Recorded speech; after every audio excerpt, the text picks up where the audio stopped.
We are living single in the 90s kind of world. Oh, hey. Hey, everybody. So out there, the So Out the Jones Show. I'm here. It is the evening edition. Baby. It's a Thursday night. And I'm walking in the park. Walking in the park, waiting for you to come on in. Hit the share button if you can. Those of you who are on YouTube, go ahead. Hit that subscribe button. I want to talk to y'all about a pressing thing. Living single. Living single in a world of singleness. Where do I go with this? Okay. Let's see what I'm going to do with this, because this right here might cause some of y'all to go into cardiac arrest because you're married. You married the wrong dude. You married the wrong woman. Oops, you made a mistake. Okay? So let's see if we can talk about this, because I just want to know from you guys if what I'm saying is right, wrong, left, up, down, Altoids. I don't know. Okay, let's set this scenario up. You guys meet each other. You say, I like you, boy. And he say, I like you too, gal. Y'all begin to date. Y'all go out, have a great time. And day after day, week after week, month after month, you begin to get to know each other. Depending on your feeling, your religious beliefs, or depending on, I don't know, your relationship with whatever, your moral relationships with you and her and him and your creator, y'all might knock some boots, or you might not. I don't know. I ain't judging. I'm just gonna walk. Okay? But let me say something. I was reading in scripture, and it was saying something kind of peculiar, and it was writings from the Apostle Paul, who we quote quite a bit on our shows. Okay? He said he was single. And then he was writing to people who might have been single, and he used words like, your virgin. He said, go ahead, dwell with your virgin. Y'all go ahead and do what y'all do as singles. He say it'd just be best that y'all just remain the way y'all are. Don't get married. Now, some people read that and said, why are we getting married when the Bible said we shouldn't have got married? That ain't what he was saying. He was talking to a certain people at a certain time when persecution was happening, and it was kind of rough for people who was married. Yeah. Okay. So, scratch that. Ain't for you. Because he fixed it by saying, it is, for those of you who can't contain yourself, it's probably good that you marry than many of you who are burning with passion. He fixed it. Congratulations, Apostle Paul. You pulled it off. All right. Now, I hope I don't crash into nothing, because I got to put on these glasses so that I can see y'all. Okay, thank you. Is this for singles, Betty? This for married and singles. And sometimes it get downright dirty out here, so I don't know if you can take some of these conversations, all right? All right, so let me continue. I can? All right, here we go.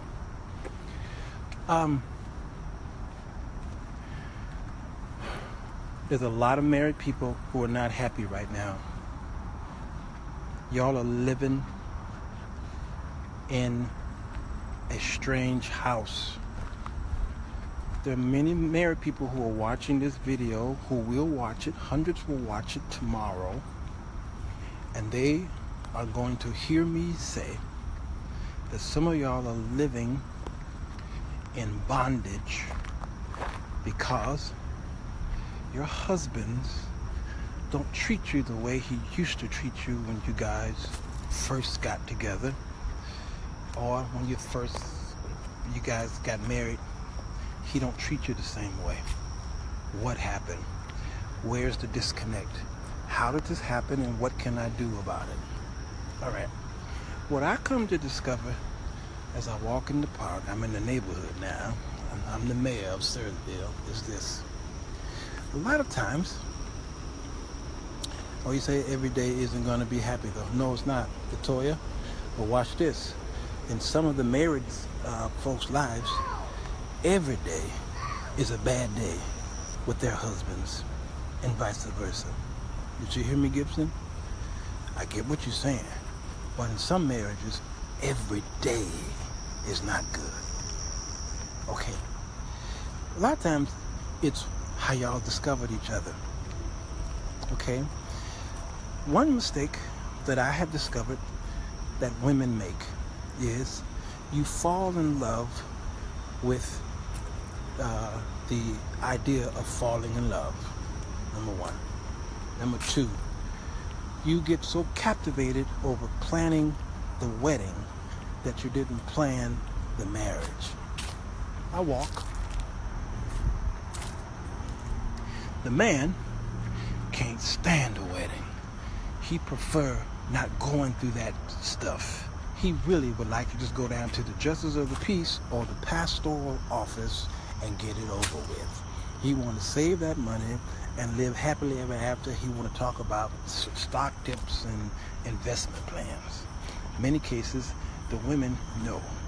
They spend a lot of time about that dress, about the bridesmaids, about the church, about the banquet hall, all that stuff. That man is at that wedding thinking, what the heck was I thinking? What's going on in his mind? He can't tell you that because he don't want to ruin your day. Okay? I know you ain't liking this. I don't care. Okay? So, y'all get married. Why did you get married? Okay. Couple of reasons. Number one, ladies, you might have talked him into it. Somehow, some way, it was a shotgun wedding without the shotgun. You found subtle ways to get pimp to be your husband. You know he wasn't worthy of that. You knew that he was causing your life to be on standstill and on hold. You still did it because you put in the time with this man, and you figured because I put in the time, he gonna marry me. You crazy. So you're doing it because you put in time and you don't want to count your loss, so you would rather go forward with a man who will possibly destroy your future instead of saying, let me count up my loss and not do this thing. I'm going to hurt because I fell in love with this man even though he's not worthy to be my husband. All right? That ain't all, y'all. I'm talking to some of you. It's got to be a slow step-by-step process. Even when he says he wants to be married, it could be because he knows you require more. See, lady, Latoya, you on it. That's my point right there. Don't fall for it. It's tricky. Men, when they tell you how they feel, sometimes it's not truthful how he feels, and many times it's not from his heart. He's telling you how he feels because it's a script that he have to use because he don't want to ruin your hopes, dreams, and aspirations of what y'all or what you want for him. See, in many cases, you want for him, not he want for him. Number two, you guys are dating men who are fatherless. They had no father to show them the way. They didn't have no big brothers to show them the way. They didn't have no pastor to show them the way. They didn't have no kind of male figure to show them the way. So now you got him. You discovered him. You found him. All right? He showed interest in you because he really don't know how to separate his heart from reasoning. He just don't know how to do those things. But you got him. Tag. You're it. Now what you're going to do is you put the time in. Now you're expecting this man to help you to live happily ever after, and it won't happen. So now you got him, And you're like Jacob's wife, who said, because we now have children, this man is going to love me. And every time she had a kid for Jacob, she said, now this man is going to fall in love with me, and he never did. Okay? Now, some of you are in situations where you married a little boy. You knew he had little boy attributes in him, but you said you're going to make a man out of him. So you stayed in that relationship for months or years, and then you got him to say, I do. Now he's exemplifying boyhood traits. Okay, now you can't get him to do nothing around the house. You see, it's easy for a man to show you how much he cares for you. He's a good actor. He will wash your car, gas it up. He might pay a bill here or there, and then y'all get married, and then all of that stops because he's showing you who he really is, and you really never went to God and asked God, can I marry this man? You never asked your father for permission. So now you made your bed, and now you got to lay in it. I'm giving y'all different scenarios I'm trying to tell y'all, because I was one of those dudes in my marriage. So, y'all know I come straight forward. Y'all know I do. Don't ask me if I can cook. Dating isn't for me to prove I'm good enough for you. Yep, it's so you can prove you're good enough to court me, to trust. Gibson, you preaching this gospel with me. You keep preaching, I'll keep reading. Okay, so you got that man. All right, now the other man is the man who's connected more so to his children than he is you. He cares more about those kids than he do you. He takes them to the ball games. If they go high, he go chew. Okay, he finishes their sentences. He seems to be more compassionate towards them than he is you. He has removed you from the whole aspect of family gatherings. Okay, that's it. He's done with you. Yeah. Okay, that's that man. All right, I'm giving y'all different scenarios. Just like that Proverbs 31 woman, she was not one woman, she was different women. She was the variations of women. She had a plethora of women in her. I know y'all wasn't taught that. I know this is some crazy theology. But the virtuous woman was not just one woman. She was a story of different women. I don't care what you think about me. Okay? So I'm giving y'all different men who you may call your husband. Okay? Then there are those husbands who will give you whatever you need because he messed up. He got the Kobe Bryant spirit, okay? He gonna give you that nice ring. He gonna try to do something around the house. He gonna lick your toes if you tell him to. He gonna do whatever he can because he messed up. He know he messed up, and he's not so much in love with you, he's afraid of you. Did y'all hear that? He's scared of you. Just like some of y'all out when it comes to tithe and offerings. Y'all give your tithe and offerings to God not because you love him. You give your tithe and offering because you're scared of him. Yes, you are. Raise your hand. Raise your hand. Raise your hand if you're sure. You scared of him. Why? Because you're afraid that your heavenly Father gonna curse you if you don't do it. So you don't give because you love him. You give because you're afraid. And then you turn around and say, don't give grudgingly. Don't give with fear, compulsion, and use all these words. But yet you only give because you're scared. That's the way some of y'all relationships are. This brother, he do things for you because he's afraid that you gave him one more chance. That's a problem. Now you in a house with a man who you don't even know if he truly loves you. It's like a person who's got a lot of money. He got a lot of money and people flock to him, but he don't know who his true friends are because most of the people are there because they know he got money. Yeah. Yes. I did it the wrong way, Beverly says. Latoya says, Beverly, there's always a fix. If it's over, learning is great. Wisdom is better. Applied knowledge. You better use that wisdom, Latoya. You better teach this gospel. I'm trying to tell y'all. Okay? So, is it better to be single or is it better to be married? Here's my answer. It's a case by case, basis. You're like, what? That ain't no answer. That's the best answer I can give you. So I'm about to give y'all case by case. I just gave y'all some cases back there. Okay? Pop the top and drink it. All right? Okay. Let me give you some statistics. How about that? Okay. Yvette Ford says single is good. See? To her, single is great. To many of you, single is great. Now, Yvette Ford represents a whole lot of black women. Here's the stats. They did a report on how many Americans marry after the age of 18. Okay. In America, 50% of Americans older than the age of 18 marry. That number is down considerably. It used to be about 70-something%. Now it's down to 50% of Americans. Okay? But that doesn't represent black folk. Black people, 30% of black people over the age of 18 marry. That's down by only about, that's down 30%.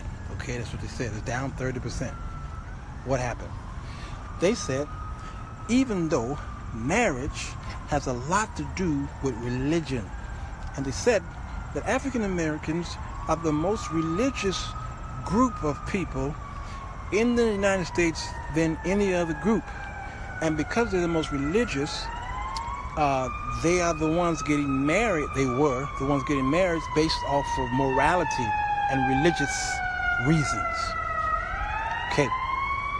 Well, we're still the most religious people, but we are at the top of those who are refusing to get married. Why? This is a systematic thing. Something happened in America. It goes all the way back to the Civil Rights era, where they were giving out public aid, and it was mandated that you could not be married. Number one. So many single mothers were popping up in the 1960s. The Civil Rights Bill was signed in 64. The War on Poverty, okay, was signed, all right? And then that right there caused a lot of women to stay single, all right? And then number two, abortion happened. It became legal 1972, 1973. So then what happened? Yeah, you know what happened there, right? Okay? So all these things happened to the black woman and the black man. So because this woman could not be married to collect aid, there goes the man. He got kicked out of the house. Okay? But they had to come together and get pregnant. Because the more babies she had, the more money they gave her. But he couldn't live in the house. All right. Y'all know the story. Okay? So, fast forward 10, 20, 30 years, and the numbers begin to fall drastically. The women says, I don't need no man to do nothing for me. The doors of opportunity opened up. Women are now being able to join forces. They can join the armed forces. They can be, they can be in politics. They can become senators and congresspersons and police officers. And they can, they were CEOs of corporations. When the doors used to be closed, that glass ceiling, the women broke it. That glass ceiling. So they begin to be more independent, and they says, I don't need no man. Okay? So, what did it do to the psyche of men? The statistics say that men who get married make more money. They make about $15,000 more being married than they do single. But what they discovered, though, is that African Americans financially are more poor than any other race. So they are too poor, they feel, before they get married. They're too poor, they feel, to marry. Lynching, alive and well. Yep, civilizations are built on people. Yep. So they decided to stay single. Okay, so now we've got a problem here. The millennials are born, and the millennials are deciding, I ain't getting married. Not only are they deciding I'm not going to get married, they're also deciding I ain't having no babies. So lately, the statistics have been saying that millennials are not only getting married, they're not either having children or they're waiting for years before they have any. What is that doing to our population? And then there's, of course, there's abortion. So what is that doing to the black population? You figure that out. Meanwhile, we are all in extension level. Sante? Sante, y'all. So we're in a place where we are a product of this thing. I did that show on what is the name of that show I did where they were going in there and trying to during the whole Planned Parenthood thing, they were trying to just cause genocide in the black families. What did I call it? I forgot what I called it, Shante. So, what's going on today, though? Let's talk about those who are married. Those who are married looked at their parents. Yeah, eugenics. Thank you, Natalie. Eugenics. You guys go type in eugenics, Sir Walter Jones, and you'll hear what I said about it, but just about an hour and a half, 2 hours long. I mean, I went way back. I went back to Hitler, all right? The United States is guilty of genocide or attempt of genocide. We're more guilty than you think we are. It's horrible that it has been ignored. And that's why a lot of black people are upset and marching, what have you, and white folk are wondering, why are y'all so upset? Somebody forgot. Waiting. Meanwhile, the doctors have said that black women in a particular should consider childbirth before 30 due to propensity to develop problems with conception. See? There's an issue in our food and the products that we put on our faces and our bodies, what we put in our mouths and our hair, you name it, we're dying.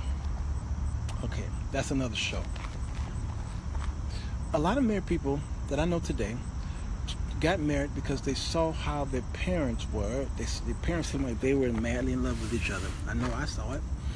There's no reason for anybody in my family to be divorced. No reason at all. Yeah, chemical poisoning. Yeah. No reason at all for nobody in my family to be divorced, separated, remarried, you name it, because my father and mother have been together not just most of my life, all my life and a few more years. All right? Gosh, they've been married, they almost 60 years. You see what I'm saying? So we saw our parents, we saw how they interacted with each other, and we says, great idea. Many of you were raised up in a home where father and mother was at home. And you were the children, so you kind of know how things operated, and then you fell in love. All right? You fell in love. Okay. So you decided, we're going to get married, and we're going to raise a family. But what you didn't do, though, you didn't do your homework because you didn't realize that things are different now than they were when your parents were coming up. You fell in love, they fell in love too, but things are a little different now, and men act different now. We're so different today than we were back then, and guess what? You're different now than your parents and your grandparents. Especially those of you, most of you who are watching are Generation X. Ain't too many baby boomers watch this show. My show's geared to Generation X. Okay? Some of you are living in a home where you don't want to go home after work. You want to go out and hang out with your girlfriends, or go to the movies, go to the park, go somewhere, because you don't want to go home to that man. Why? Because that man don't make you feel like he used to make you feel. It's a bad situation. Some of the brothers out there, because there's so many women out there to choose from, he's just having a great time out there. And once he let those women get into his life, he figured, I don't want to go home with this woman because she don't make me feel the way she used to make me feel. And she could be doing stuff for him. She could be cooking and cleaning and doing stuff and nothing. There's nothing she could do to make him feel like he used to feel, because once he drift away, many cases men don't ever come back. Y'all can still be living together for years. He ain't there no more, and before you know it, y'all could be sleeping in the same bed, but your bed has an indent in it. See those beds that got indents in it, where there's an indent on his side and an indent on her side? That's the problem. In the middle of the bed have no indentation. You know what that means? Y'all ain't doing it. Y'all are not romantic, and the bed is just a place to sleep. That's it. I'm trying to tell y'all what I went through. I'm trying to tell y'all. So that's all it is. That was yesterday's show. So he spend more time on that side of the bed, and if you decide to reach over and touch him, or vice versa, he could be like, what you doing? Okay? I'm trying to help y'all, because I went through that. I made the mistake. Here was my mistake. We are different. Angela says society, environmental factors, and other things have influenced our mindset. Yeah, we got this TV, we got the boot box, we got social media, and we got inundated with the vicissitudes of life. And so what it did was it pulled us away from our spouses. So we're just not that into you anymore. We love the kids, but we in our relationships as a convenience. We don't want to be embarrassed by the church and by the community, so we stay in these things, and we go home and cry in our little caves. Passion is gone. Yes, I made the mistake of sleeping on the couch too long when I was married. Made the mistake of watching TV on the couch every night. Let her go into that bed by herself, all right? And I slept on the couch. I watched TV on the couch, and then I fell asleep. Next night, I went to sleep on the couch. The next night, I watched TV and fell asleep on the couch. What was I doing? I was pulling myself unconsciously away from my wife, and then she was used to being in the bed by herself. Yes. What did that do? What did that build up? After a few weeks of that, I decided to go and lay in the bed that I bought, all right, and watch the TV that I bought in our bedroom. I said, let me go get in this bed, because every night I go and sit on this couch, and I'm playing with the kids and tuck them in, and I'm watching my late show, and then I fall asleep on this couch, and I got comfortable. I went and got in that bed one night, and my wife said, what you doing? I said, I'm going to bed. This ain't your bed. I said, this ain't your bed. Your bed is in the living room. That's your bed. I'm like, excuse me? Yes. And so I got up and went back on my couch, and I laid on that couch for 6 months until she finally said, I'm moving. Now, did I have an opportunity to fix it right then and there? Yes, I did. Did I take that opportunity? No, I did not. Why? Because me being on that couch, I kind of was feeling the same way she was feeling. So I went back on the couch. She went back to bed. That went on for 6 whole months. So then when we were out in the public, trying to show public affection, I went to reach out and grab her hand. She did that. I don't want to touch you. But yet, you went to this event with me. It don't matter. It's save face. Yeah. Natalie, did I put my hand over the speaker? If I did, I'm sorry. Did y'all hear me? I don't know. I might have put my hand over the speaker. Okay. So what's happening is, in many of y'all's marriages, is you trying to save face with the public. We were going to church, and we were looking like we were together, but we really wasn't. And some of the saints who had the spirit of, they just knew. And you know how the saints are, noses, okay? They'll speak to her, but they won't talk to me about it. They'll talk to her. See, the women, they come together and they go to their little corners, and they cry on each other's shoulders. Not men. We don't do that. We don't bond that way. Women do. Men are tough, and we say we can handle this, we can fix our own problems, not realizing it's the worst thing we can say and think in our minds. Here was the problem, though, in my marriage. When things were going good or bad, we never came together to pray. We never read the Bible together. We just never did. We didn't do anything at home spiritually. We only did things spiritually when it was at church. That's the only time we came together spiritually. That's it. So years went by of not doing none of that at home. We didn't build a spiritual home. Yeah, there was gospel music coming in and out of the house, whatever. That means nothing. Music is just music.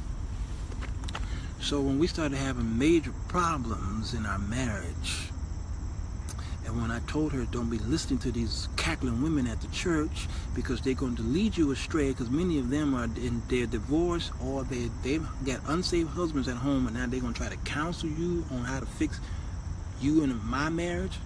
I said, you may not want to listen to them because they're going to turn on you. And what did she do? She did like Lot's wife, and she looked back, and there she was listening to those women.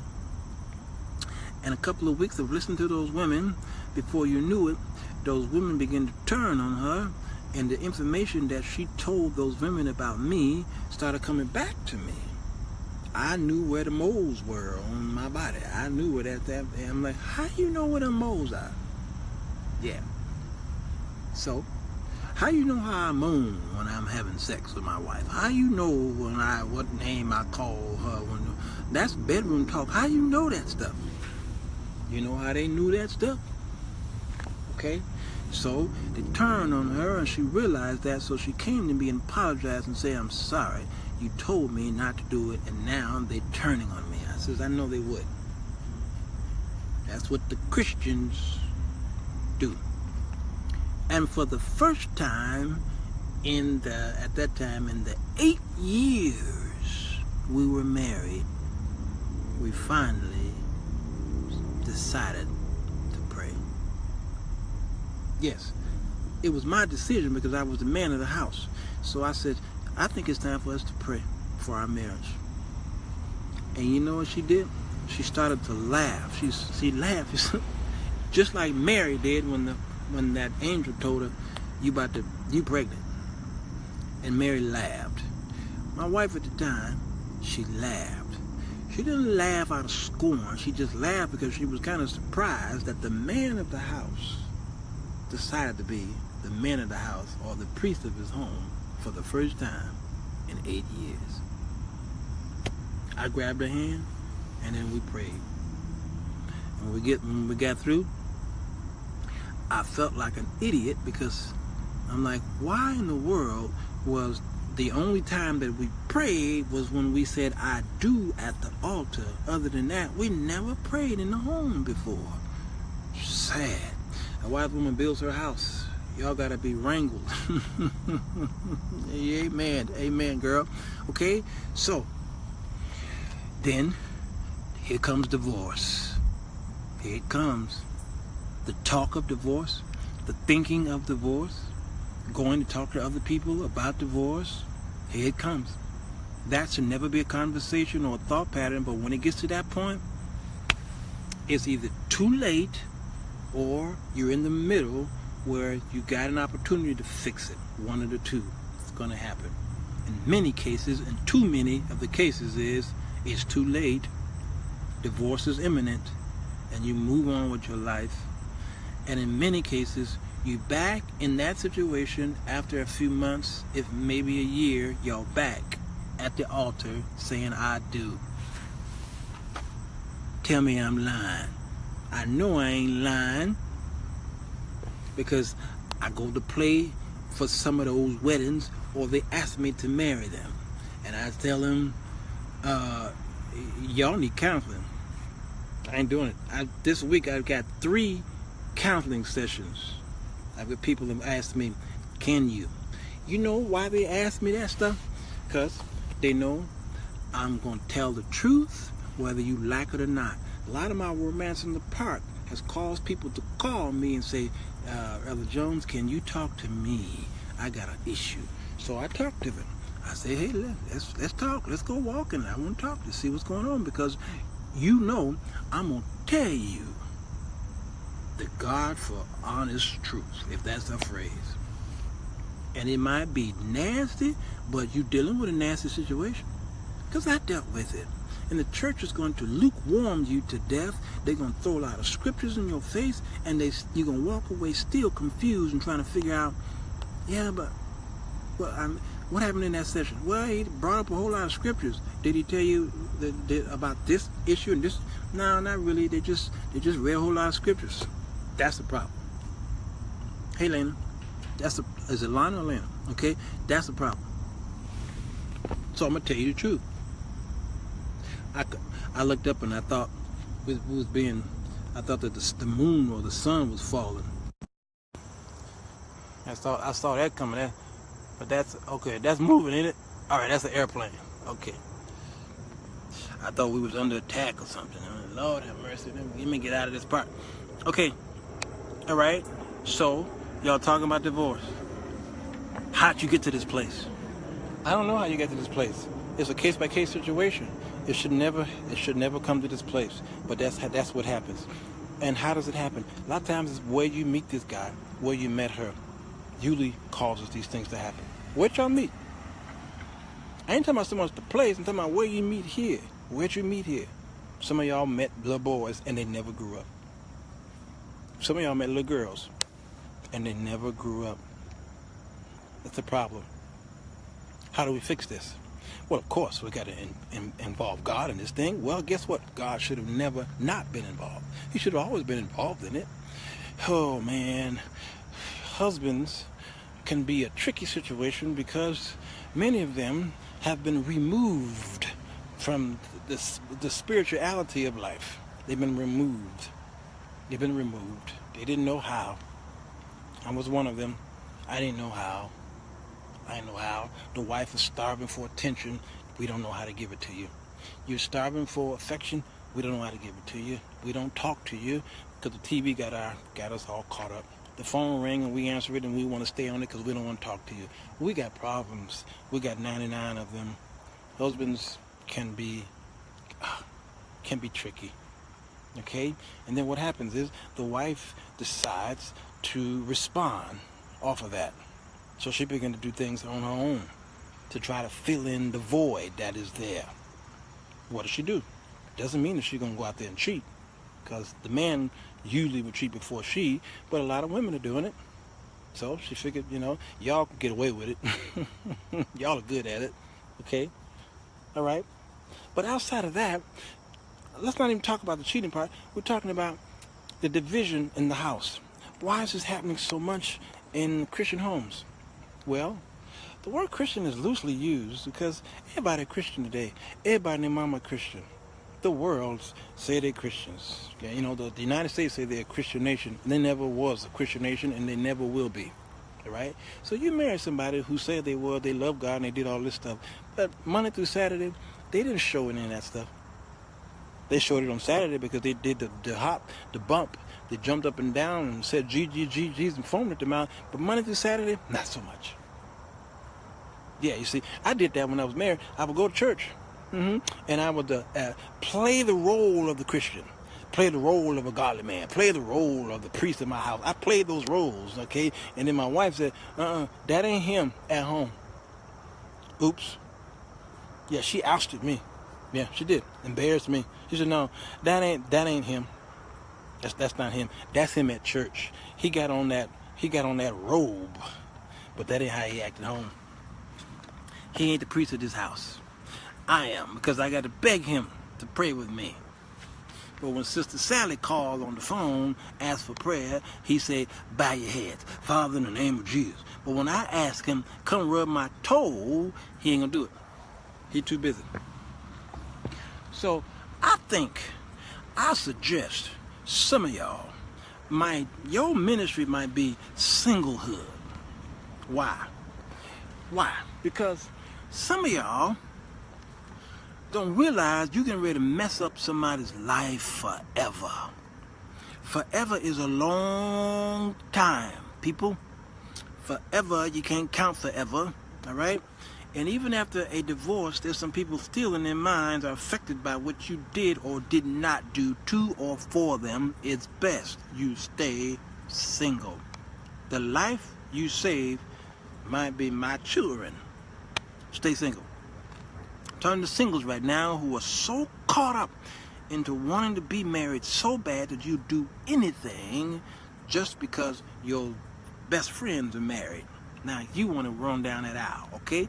But I've discovered in America, okay, that single folk want to be married and then married folk want to be single.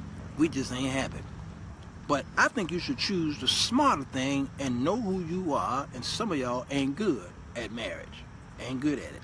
So if you ain't married now, you need to take inventory and say, am I going to waste this man's time? Am I going to waste my time? Am I going to waste the cheering time? Because not most of you, a lot of you already got children. Now you're going to introduce these kids to a man. Man, that's a whole nother show. We know how to act the part, but the family is the first ministry. It is the first ministry. Man, y'all are putting church first, and the church, in many cases, I said this yesterday, is designed to separate the home. There's a whole lot of divorce going on because the atmosphere of the church is set up that way. They don't do it on purpose. They just don't know how to act. They're going buck wild in the church. They don't know how to act. And then they begin to present messages on staying together after there's some problems that come up in the church. It's a problem, y'all. Stay single. You ain't gonna hear this kind of gospel. No, well, yeah, you're gonna hear it in the Bible. Apostle Paul said, go ahead. Y'all need to stay single. All right? I'm trying to tell you, some of you need to stay single. You don't need to be betwixt or between or whatever, hook up with somebody, and you know you ain't ready to share your life. See, here's the problem in my marriage. I'm telling y'all stuff I shouldn't be telling y'all. Here's the problem in my marriage. The thing was, I didn't know how to share myself with her. I wasn't fully complete. So here I was trying to make her make me complete. See, you don't talk about, I know y'all say that's my better half over there. Okay. That statement is deceiving. Okay? Because I've never met a half a man. Even a man who's got just 2 arms, and both his legs are cut off. He's still 100% a man. Just because 2 of his legs are gone. The legs don't make him a man, because women got legs. Our legs and your legs, they hug you, they hold you. They never let you go. Okay? So when you say my better half, does that means you half and she half, or are you whole and she whole? See, I ain't coming together for you to make me complete. No, I'm complete already. Hopefully you complete already, and then we put my 100% with your 100%, and then we become 100%. You went to a city school, public school, because 100 and 100 make 200. No, it don't. Now when you're married, 1 plus 1 in God's eye is 1. People just need to be taught how to properly date, court, marry, and right reasons, and be honest. Yeah, that's true. Your mate should compliment, not complete you. Yes, compliment you, not complete you. And that's the problem I'm seeing, Lady Rochelle. Y'all are looking for someone to, and that's a freak of nature. Toy Gibson, there's nothing in Scripture that teaches us how to date. You can't go to no Scriptures to say, okay, this is how you date, weekly, monthly, yearly. There's nothing in there. There's stuff in there that I just mentioned in 1 Corinthians 7 about what the single people. Matter of fact, when Paul was talking to the singles, he wasn't even telling them to date. He wasn't even encouraging them to date. He was telling them, you spend time with the Lord. That's a slap in the face. The Bible is not a dating book. You ain't gonna find nothing in there. So what you do, you go to Song of Solomon, and I think that's the only place we can go when it comes to comparing some kind of date. Because you go to the Old Testament, they wasn't dating, they said, you my wife. That was their dating process. Okay? And they put a white sheet on the bed, and then bam, there it was. Okay? But as far as how to date in Scripture, I'm sorry to let y'all know. It ain't gonna happen for you. Sorry. So what do you gotta do? You gotta go to the Lord. Ask him, how do I do this? Okay, he said this and did this. What's the interpretation of that? Okay, is he going to be, Father, talk to me? Because y'all do all that asking and praying and fasting and all that stuff at church, but then the man come in your life and you can't be that way with him? That's a problem. Y'all got problems. 99 of them suckers, you got them. And you part of the problem. Because I told y'all, like I say all the time, ladies, you choose. He wish. You choose. You're like, he's supposed to choose me. Yeah. He found you, okay? And then he asked you, can you? And then you choose and said yes or no. You chose. Angela says the families picked the mates at birth. Yep, that's the way they did. They prepared them. So y'all can't do that Old Testament dating. It ain't working. Esther was preparing for the king. There was a whole process. Okay, lady, I keep calling you lady. LaToya Gibson, y'all want to act like Esther? I dare you. I dare you act like Esther, and I dare you act like Boaz. And see, here you go again. I can't keep bringing him up because none of y'all act those ways. None of you. Y'all can keep searching the scripture on how to date. I feel sorry for you. The problem is when we get a mate, we make them our God and forget about the Creator and expect Him to bless our mate. Man, this ain't sitting right with some of y'all. It ain't sitting right. And I still don't care. I still got an I don't care attitude. Ain't that a shame? Yeah, all right? So, I'll shut this down. But just by telling y'all, you need to decide, singles. You need to decide for yourself. Have a talk with God, like Stevie Wonder said. Have a talk with God.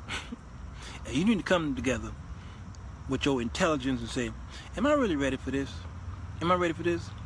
Spiritually, am I really ready for this? And then naturally, financially, am I really ready for this? Can you really afford it? Because that man getting ready to take you through something. Y'all hooking up with these men who financially, he ain't got nothing. I did the show on the hobosexual. I did that.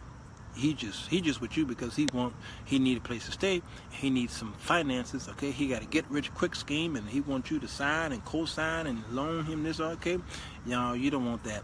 You need a man who's already complete financially. Now there are some variations here because there's some men who are in college. All right, they have a promising future. And so you shouldn't let that stop you from falling in love. I get that. All right? But there still should be a plan of action that he has written out and show you his plan. You got to do that today. You can't do that, act like your parents and grandparents did back then. That worked for them then. Today is so different now. You better talk with him and find out what his financial plan is, because if he ain't got one, guess what's going to happen when y'all get married? You're going to be the loser. Eve was meant to be a help. There is a map. That's true. Yes. Prepare and position is the key. You better sit down and write the vision. Tell him, what's your vision? He ain't got one? Walk away. Run, Forrest. Run. See, he all caught up, his nose wide open. He smelled you. He smelled the pheromones. And he's ready for whatever. Okay, he's in love like you are with the future, the possibilities of this and that. He ain't got no financial plan. Walk away. Walk away. Don't do it. I don't suggest you do it. Please, people, don't do it. You can find yourself crying at midnight. You could be calling mama on the phone. Mama, I wish somebody told me. And mama should say, God told you. So Walter told you in the park. Yeah, I know, but I love him, mama. I love him. Yeah, the problem is we are looking at everyone else's plan, and it might not fit our situation. Check his score. Check his background. Because there's some of y'all got married to men, and you realize the police start knocking on the door, and you're like, "What? You want my man for what?" Well, he been married 4 times, and he's still married because he never got a divorce. What? Yeah. Or they're knocking on your door because he got 6 felonies. You didn't know about it. I'm trying to tell you, y'all get some stuff together, joint accounts and what have you, and then the child support come in there and wipe out y'all's account. You didn't know that. Whose fault is it? It's his fault and yours, because you didn't do the homework. It ain't like it was in your mama's days. I'm trying to tell y'all, you better check up on these brothers. Y'all serious? And he got on the, once he got on his knees to propose to you, you said, okay, baby, I will. Now get up. Let's go on creditkarma.com, myfico.com, or backgroundcheck.org, childsupport.net. Okay, just go on there, just start backgrounding. Okay, baby, what's this? Well, what's this? Oh no, baby, I was drunk then. Yeah, but you didn't tell me about this. We've been dating for 2 years now. You didn't tell me about this right here. You know they're coming after you. You got a arrest warrant in New Mexico. What's that all about? You told me you've never been out of the country, or at least out of the city. Okay, the New Mexico is over here, by the way. You never. What's that all about? Oh, baby, yeah, well, I tell you what. You see this ring you just gave me? Here, take that back.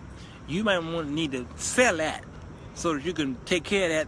I'll be here when you get back, baby. I love you. Bye-bye. Most are, okay, most are in a hurry and don't have time to do the homework.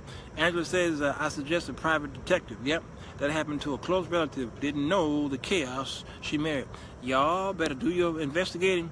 Moving fast is dangerous. It doesn't improve insatiable hunger, but lack of discipline. Come on, and nice words, but you're a poet. Didn't know it. Okay, so please, ladies, do your background check. Do your background check, because you can find yourself in a. I'm telling you, when I'm with people, my friends, and I'm walking with folk, I tell them the truth about me. I'm like, listen, man, this is what I used to do. You know, why are you telling me this? Because we friends. And I'm supposed to be able to tell you anything with the hope you can tell me anything, and then we die and take it to our graves. So I tell my friends stuff. I don't tell all y'all my stuff, but I tell my close friends stuff, because, man, we tight like that. And we ain't going to destroy each other with that information. Yeah.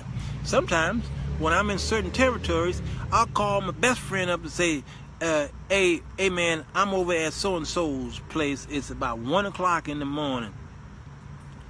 And he know I'm calling him because just in case something happened to me, he know that was the last place he saw me or heard from me.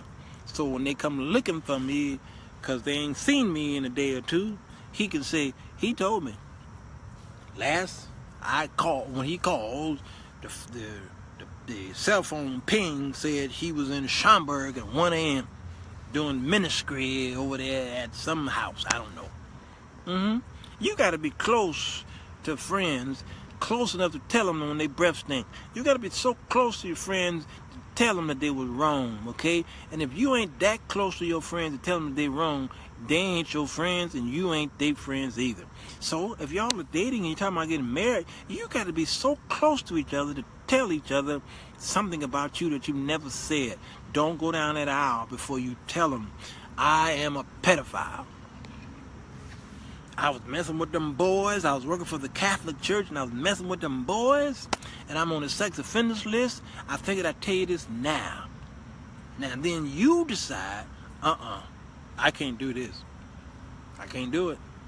No, because now you on that list. We can't move anywhere we want to. I got kids. We can't even move next door to the school because you're on the pedophiles list. You better find out. It ain't gonna be pretty. It's gonna be so embarrassing. Find out. It ain't pretty, y'all. Okay? Well, he might tell you, you know, if he may be on the down low, he may be an ex-homosexual. Okay? That's a tough one for some of you ladies. That's a big tough one. Okay? He might have lived on a down low life, okay? He wasn't out and proud with it, okay? But then he turned away from that lifestyle. Now he's straight heterosexual. But to some women, they can't still see a man be with another man, and they don't want him. Now, a lot of these men ain't going to tell you that, but you got to be ready for that stuff. When I counsel people, I bring up all that stuff, all of it. I talk about what you're going to do if he cheated on you. What you going to do? Are you ready for it? Will you take him back? Will you leave him now? What if he tell you he used to be with a man and now he's straight? What you gonna do? All right, I asked them all these hard questions. Why? Because I wish somebody had asked me these questions. I wish. What if you find out that the brother got AIDS? Okay, and you just found out before you marry him. Are you going to live a life with him with just use of protection for the rest of y'all married life, or you just going to say, nah, I just can't take that risk? I'm trying to tell you, listen to your intuition, because it's speaking and y'all ain't hearing it. And y'all got it, y'all know it, because when y'all trying to find something wrong with men, you go right to that place where he hid that thing. Never fails. Y'all got it. Y'all got a bullseye view. Women, y'all go to the dresser drawer, and the first drawers you pull up, there it is right there. You were looking for it. He got drawers all in that drawer. Pink, blue, purple. I don't know why he got pink drawers, but he got them all in that drawer. All right, and he hid that number up under that blue drawers. Okay, it was 5 drawers deep, and your intuition said, it's right there. And you picked up that drawer right there with the stain on it, that one right there, because you washed it and the stain never, so it's there. Yeah, I know. I don't care what y'all say about me. I'm being real. And there it is. Hey, babe, what's this? You're like, how you find that? What's that? He started giving me all kind of excuses. Intuition. It told you. I'm trying to help y'all.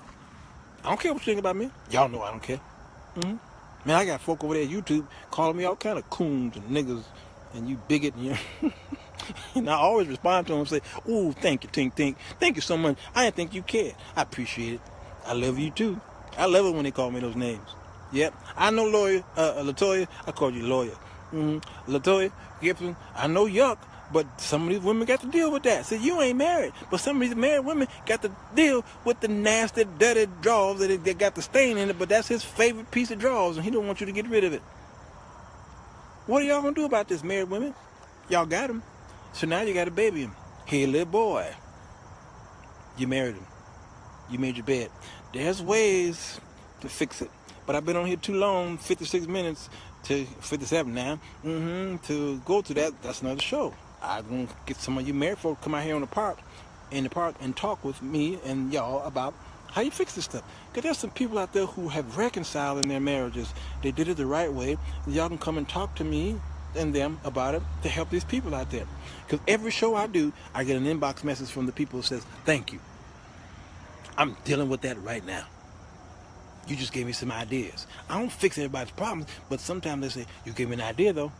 I'm going to try this thing. In many cases, they try it and it works. And I say, well, thank you, God. Thank you for giving me the vision to walk in the park.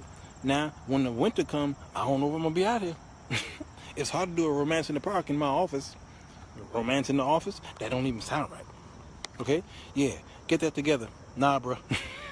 We deny our intuition, but it will not steer us wrong, but we will allow the man make us seem like we are crazy. Yep. Some of y'all are crazy, but you're right with that comment there. Make it seem that you're crazy. But it's intuition. Absolutely. Okay? You got any questions, go ahead and hit me down in the comment section there. Because I'm telling you, this is messed up. This is messed up. This is messed up. This some bull right here. It's too many of y'all divorcing. I'm one of them today. It's too many Christians divorcing.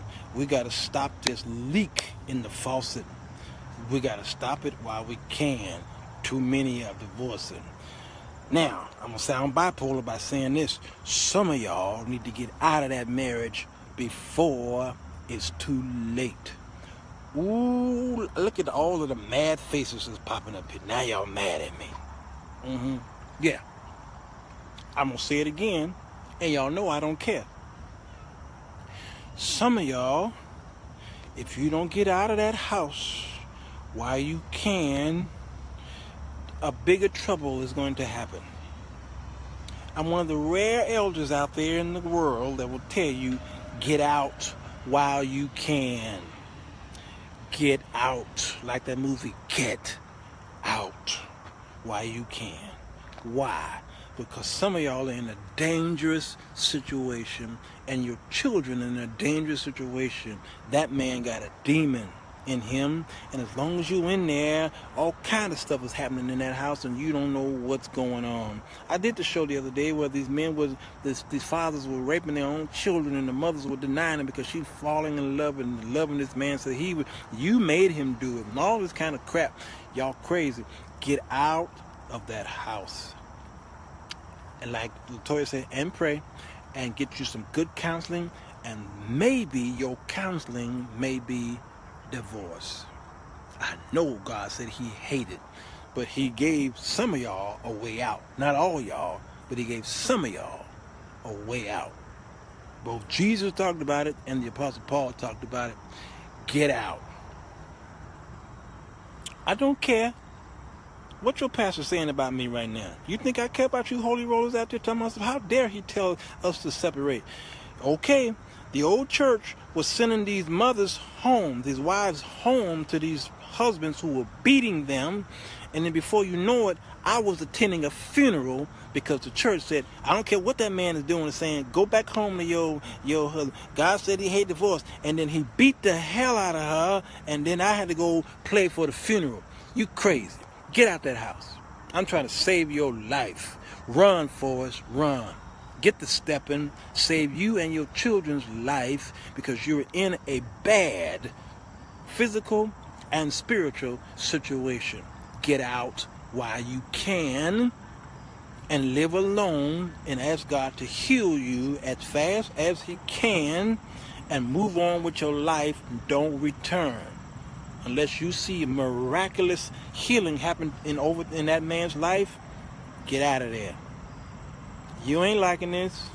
And again, what y'all know what I'm getting ready to say after that, right? You know what I'm getting ready to say? Go ahead, type down there what I'm getting ready to say. You don't like this? Go ahead, type what I usually say. Like the movie Something Strange About Johnsons. Yes. I'm going to tell y'all the truth. If you don't get out of that marriage, we're going to be visiting y'all in the hospital. Thank you, Angela. Angela Wynn. She won. Ding, ding, ding, ding. I don't care. I'm going to sleep good tonight. I'm going to sleep sound. I'm going to eat good in a few minutes. I'm going to go home, eat me some dinner, drink me a nice cup of whatever my favorite drink is, okay? I've got a choice of the matter. I'm going to watch some news. I'm going to edit some videos, put some videos up on YouTube, and go lay in the bed and go to sleep sound. Why? Because I know that the choice I made was the right choice. Where I am right now, I didn't say I would never get married again. I never said that. The Lord may say, okay, son, it's time. It's time for you to go ahead, do it right, and do it finally. Do it the right way. Do your thing. And trust me, it's going to be me and God talking. So I ain't never telling y'all that I ain't going to ever get married again. I ain't going to say that out of my mouth. I can't say that out of my mouth. I won't do it. But tonight, I'm going to sleep sound. Because I told y'all the truth. Now, you want to go back home to a very dangerous situation because you want to deny what I'm saying? That's your choice. That's yours. All right? You need some help. They got hotlines out there for abuse. They got a whole lot of hotlines out there in your city. Google it and get out of there, please. I beg of you. All right? Now, that's not for all of you. That's just for some of you who are in dangerous situations. Okay? But for the rest of you, well, you might be in a situation where you can fix that marriage. Well, by all means, go to God, get you some counseling, and fix it. But for the others, I think you know what to do. Yeah, okay. You telling me good night, Latoya, and who else is this? Beverly. Why y'all saying good night? Did I think? Well, you got you got a crescent moon, and she got a moon with a face on. What y'all trying to tell me? You trying to tell me get off this? Get on my nerves. Okay, well, y'all can leave. I'm still talking to 5 people here. Okay, let me get out of here. I'm done. Hit the share button. Those of you on YouTube, you know how to do. Hit the subscribe button. And we'll talk to you maybe one more night. We were supposed to talk about oral sex tonight. We were supposed to do part 2 of yesterday's oral sex, but I want to go another way. I may have to do that one in the office because I want to go a different way with this because it's too shocking for some of you. So I may have to go another way. So I'm going to take it to the office. All right? Is that okay? All right. All right. See you guys. Love you. Tell me you love me. Tell me you love me. Tell me you don't love me. Oh, don't go to heaven then. Bye-bye. Bye-bye.